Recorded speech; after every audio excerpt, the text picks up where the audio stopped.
Hello, Michael here from Small Robot Studio with another Renderman tutorial. Today we're going to be having a look at how to create this lovely mountain range and shade it with Renderman using a procedural shader. And hey, make sure you're subscribed with notifications on, otherwise you may be missing out on the many tutorials that we're releasing for free each week here on YouTube.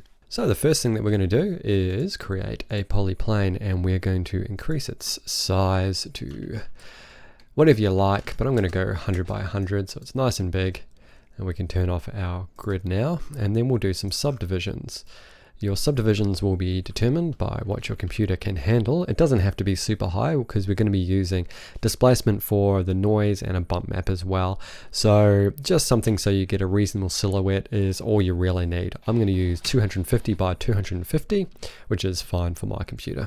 Next, we're going to apply a displacement to this. This can be done in a number of ways in Maya, but the way we're going to do it is we're going to select the plane and we're going to go to deform, and then we're going to select a texture and we'll click the box. Just check all the settings are there, reset to default, and that will be fine.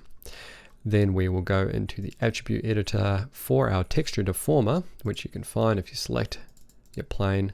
Go to texture deformer, then we'll select the checker box next to the texture input, go to file, and we will open a texture. Now the texture you can use can be any grayscale image will work. You can just jump onto Google and type in mountain displacement map and you will get a bunch of different ones. I found one of Ruapehu, which is just south of here, and I also just found some random noise ones, so any one will work. I'm going to use this one here. Now, it would probably be very difficult to see in the video, but there is displacement there. It is just very minor at the moment, so we need to increase the strength probably by about 10-fold, maybe even more, to get it to the height that we want. So we'll just keep increasing that until we get enough displacement that we're happy. That looks alright. Bit jaggy at the top there, but when we subdivide this, it should be sorted out. Once you've got your height, you could also tweak it a little bit with the envelope if you wish to perhaps get something a little bit more smooth, but again, it's not super important because we will be subdividing at render time. So to do that, we need to go to our polyplane shape. We're going to prevent polygon cracking, and we're also going to subdivide Catmull Clark.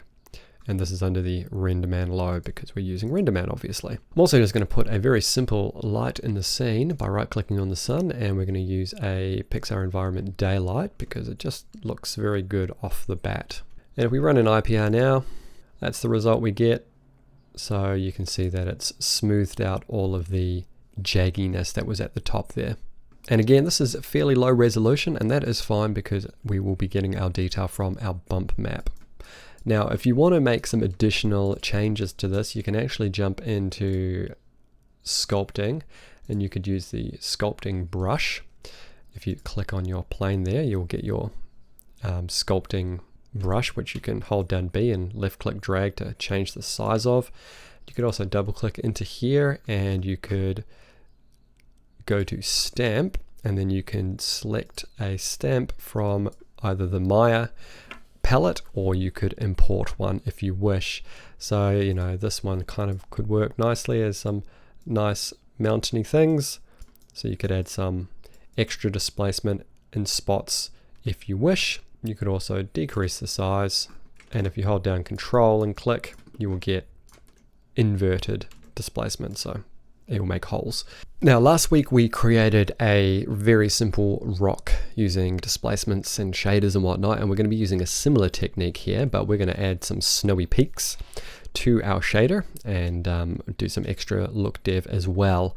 So what we'll do here is we will select our object and create a Pixar surface shader and assign it. Then we can go to the Hypershade editor.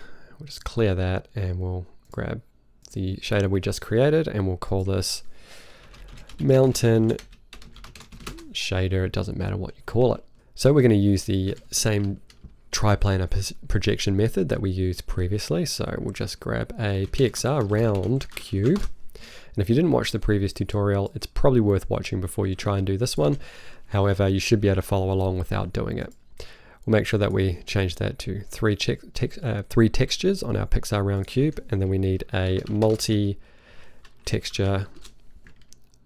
PXR multi-texture, and then we'll just run the result multi into the manifold multi of our PXR multi-texture.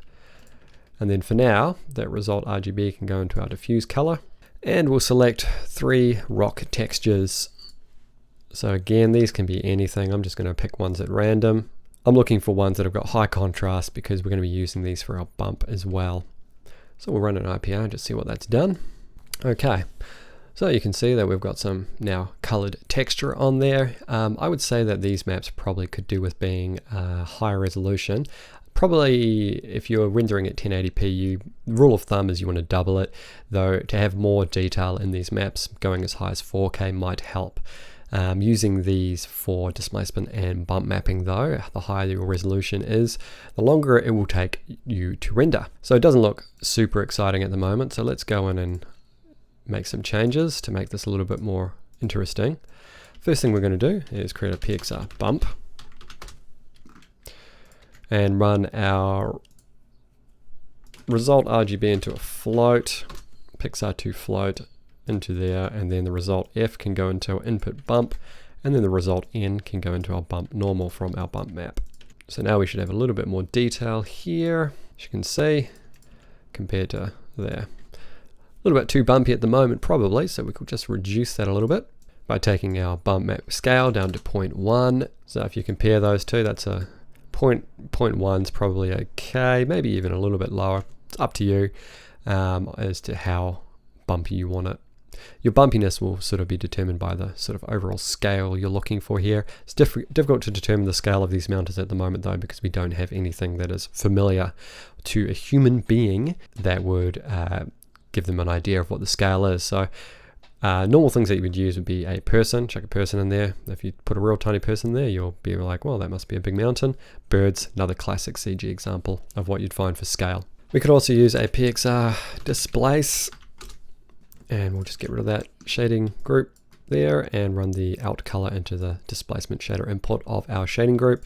And we can run this result F into the displacement scaler, and we will start by maybe reducing that to 0.05 because we don't want a whole lot of displacement. So it's changed our silhouette quite a bit, and obviously it's pushed it up because of the way the displacement's working on the bottom there as well. We could do some adjustments at the texture level to adjust this, but I think I'm just going to do for now an overall adjustment to say 0.02.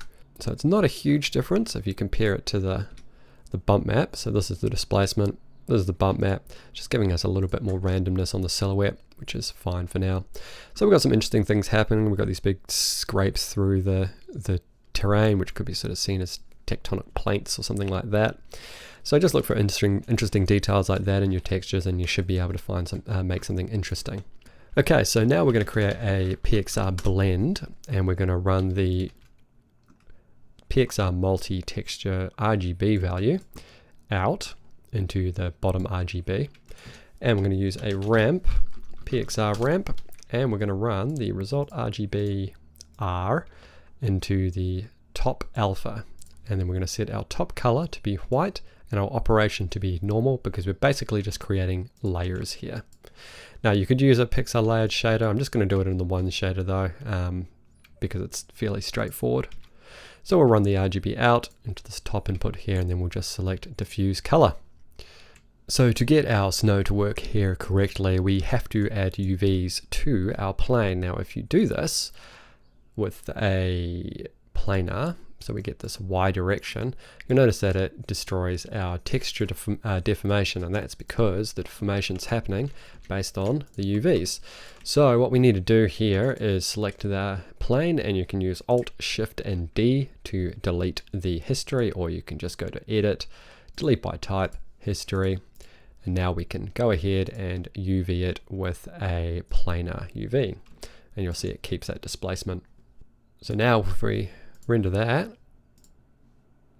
you'll see that we get this entirely white snowy field. So we just need to adjust our ramp to have a black to white input. I'm just going to make sure that I've always got an input on either end. Sometimes your ramp can get a little bit screwy if you don't have an input on the far left and far right. And we may need to change that to T ramp as well, I believe. So let's run a render now, and it should be going in the Y direction. Yeah, that's done what we wanted it to. So we've got a little bit of snow there on the peak. Zoom in there a bit so we can see this one here. All right, so we've got a snowy peak there. And now it's just a matter of using your ramp, pulling it forward or back to decide how much snow you want by just changing the position of where the middle black input is. You could also tighten that transition up if you wish as well. All right, now what I'm going to do here to make this a little bit simpler to see is I'm just going to apply the shader to a sphere so we can actually viz-dev it a little bit easier, and for the sake of the video, it'll be easier to see what's happening. So I'm just going to hide that, and I'm going to create a sphere and make it larger, and then assign the same shader to it. All right, so now you can see we've got the snowy top and this rocky bottom.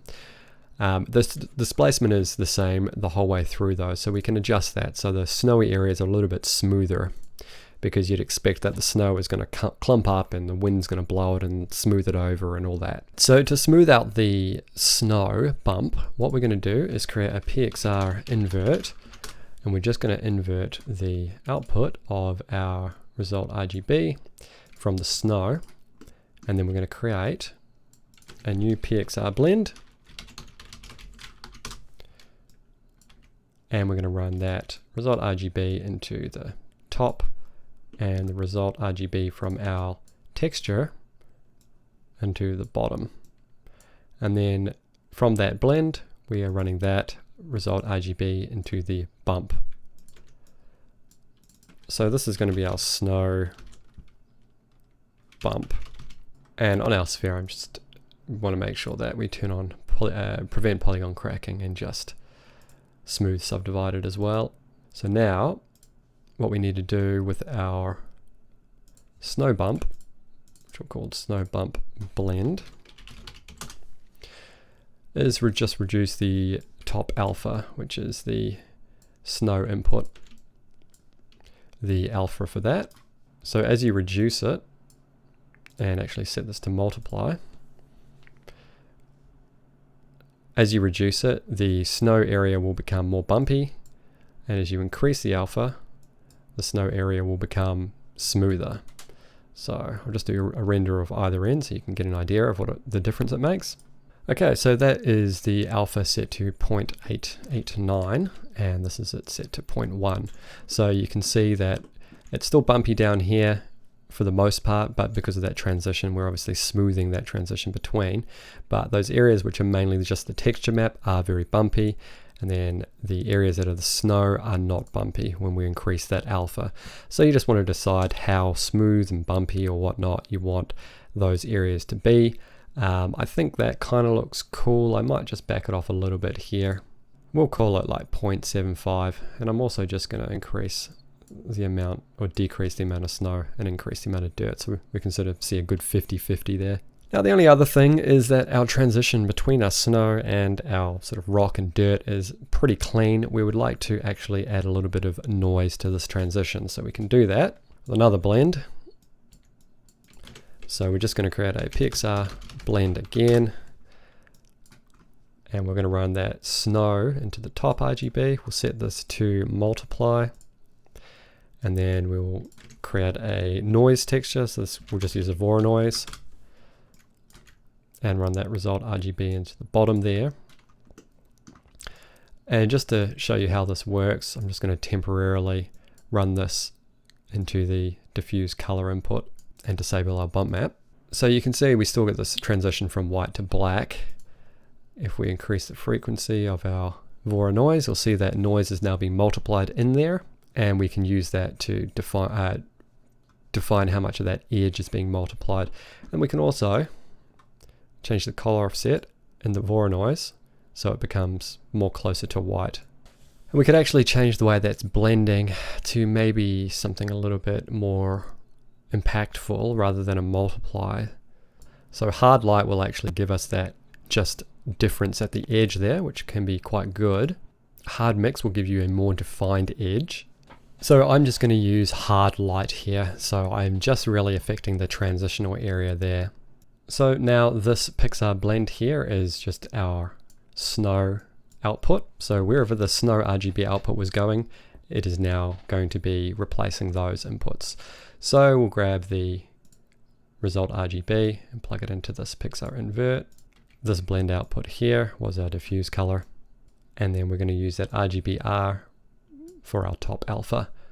We'll also re-enable the bump, and so that is the change. So this was with just the smooth transition, and this is with the noise transition. So we just skip between this one and this one. You can see it makes that edge a little bit harder to see with that extra added noise there. Now pretty much the last thing we need to do here is add some specularity, because the snow should be reflecting light more than the rougher rock and surface areas.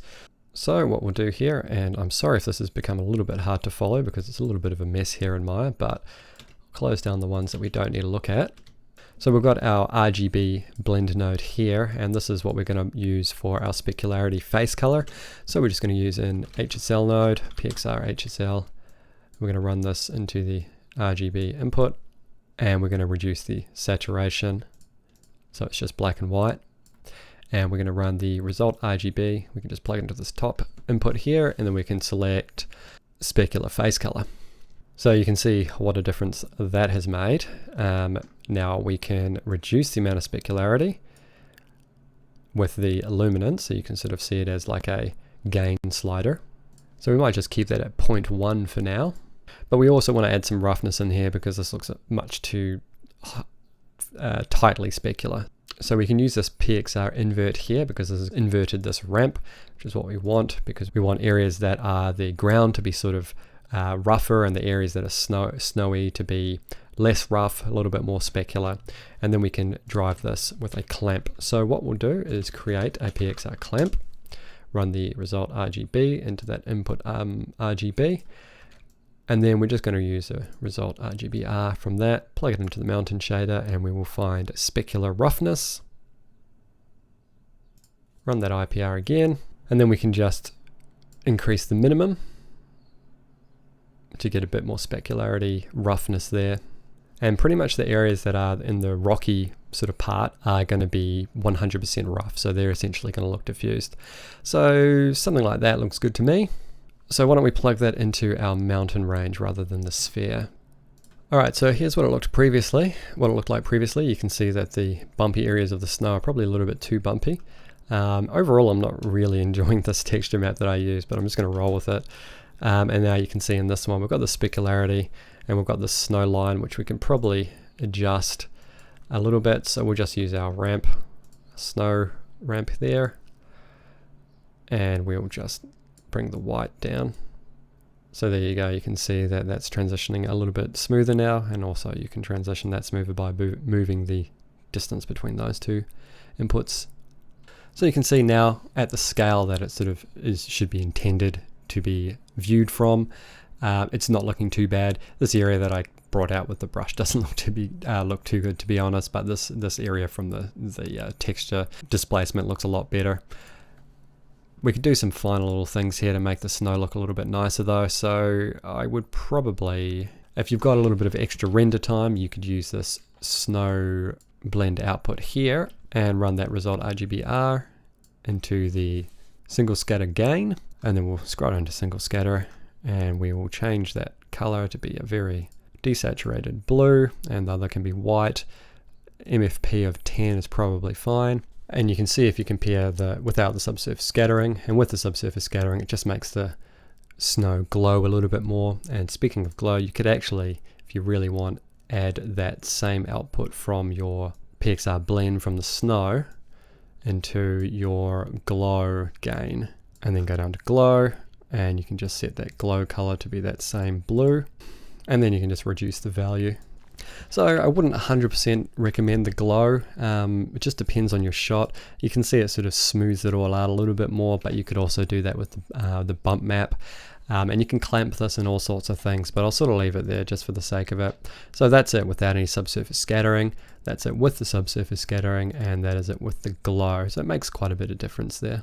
Patrons this month, I will make up some nice mountains as geometry that you can use, and I'll also create them as displacement maps, so you can displacement if you wish. And I will probably make a bonus tutorial just setting up some nice shots and things, and show you how I put the clouds into the example and all that. So yeah, look forward to that, patrons this month at the $5 tier. That's it for this tutorial. If you found it useful, make sure you leave a like so other people can find it, and if you haven't already, make sure you subscribe, as we're bringing out CG and illustration tutorials every week, just like this one. Become a patron and access tutorial assets, bonus content, a private Discord, and more by clicking the link below.